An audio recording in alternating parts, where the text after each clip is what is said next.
This is the best of the week on Relevant Radio. Through the ministry of Peter, you have called me to carry that cross and to be blessed with that mission. And I know I can rely on each and every one of you to walk with me as we continue as a church. It's the Drew Mariani Show on Relevant Radio. Yeah, that was audio from the beginning of Pope Leo XIV's homily this morning. Good afternoon, everyone. It is a delight to be here with you today. Powerful homily. You should really read it. You probably were watching the White House smoke billowed from the Sistine Chapel, and the world held its breath. They knew a new shepherd had been chosen. And the man chosen was Cardinal Robert Francis Prevost from Chicago. He took the name Pope Leo XIV, a name that if you look across the centuries, there were some wonderful, brilliant, and heroic popes that took that title. So he carries on that moniker. Look, it's a historic moment. For the first time in 2,000 years of the Catholic Church, an American pope's been elected. There's been a lot of talk since that smoke went up over this. He's not only the first U.S.-born pontiff, but also the first from the Augustinian order, the first of dual citizenship with Peru. In 2015, he became a naturalized citizen there. And he has a passion for missionary work.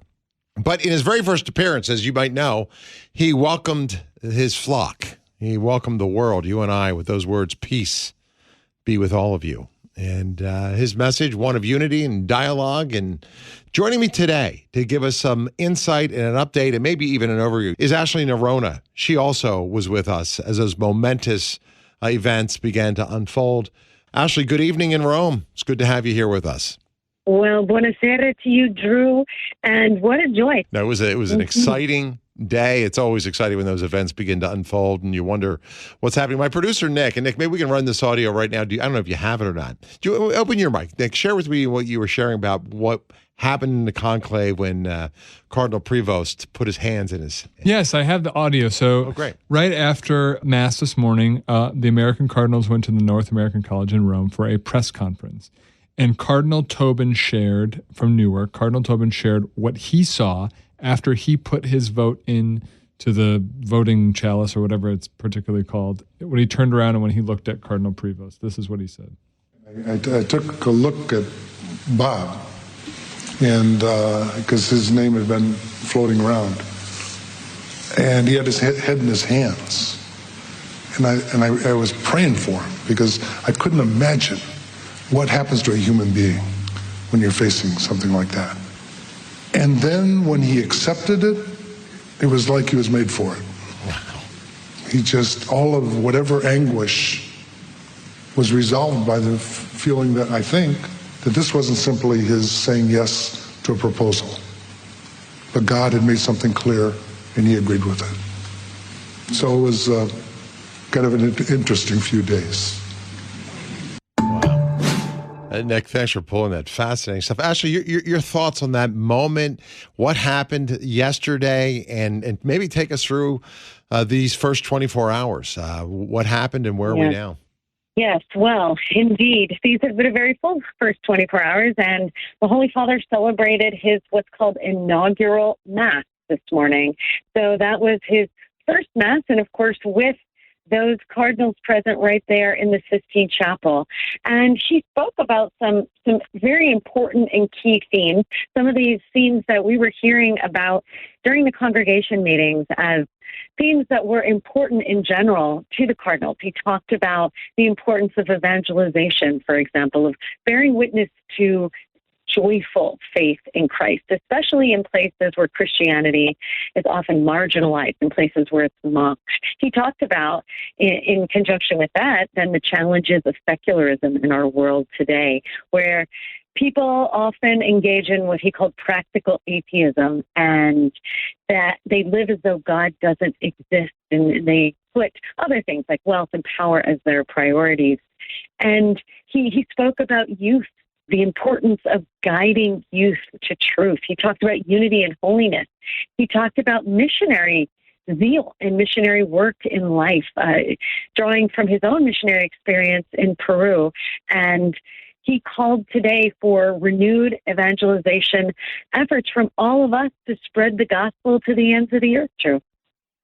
Well, I'm excited to see what unfolds. What did you make of his first Mass and homily today and the message he delivered? What do we take away from that?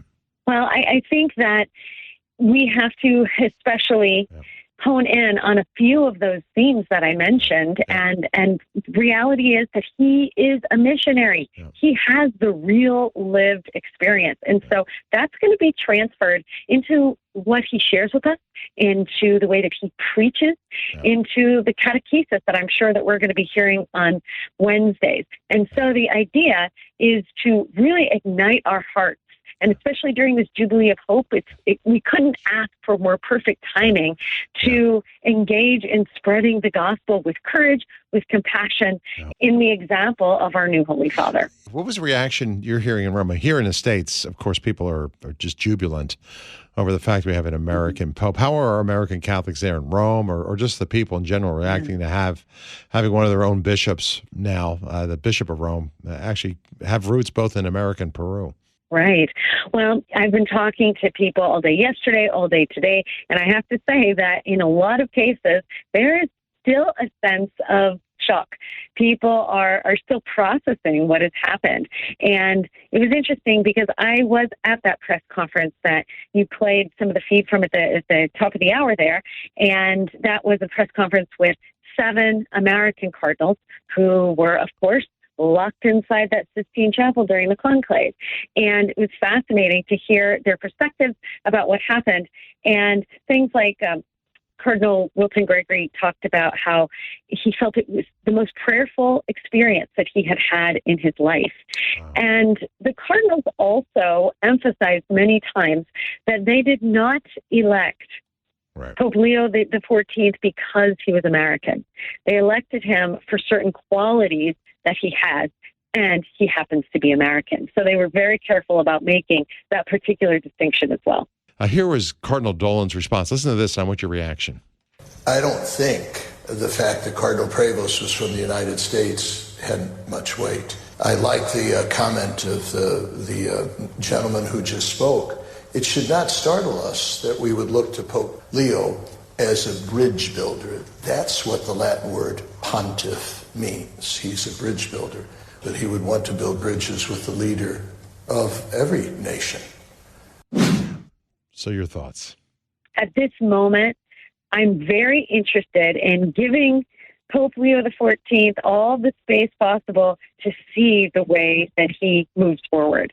And as somebody who has certainly experience in not formal diplomacy, but as the former rector of the Augustinians and his work, of course, with the bishop's office here, I think that he, in the authentic way of being a bridge builder, I anticipate that he will reach out in a gracious way, and it would be incredible if there was a very, very strong bond of faith and camaraderie and collaboration formed between the Vatican and the USA.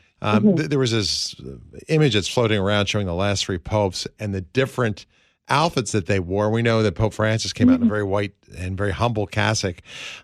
Fill me in on the on what he was wearing and what message that sent as well. That's just a personal thing, because people were asking me about, what he was donned in and why it was so different than Pope Francis. He chose to wear the traditional papal vestments during his first appearance. So I don't know whether that bears any weight or not, but I'd love to get your take on that. Yes, so he did choose to wear the red mozzetta, that cape that goes over the shoulders, usually a velvet material, and he also wore the pallium.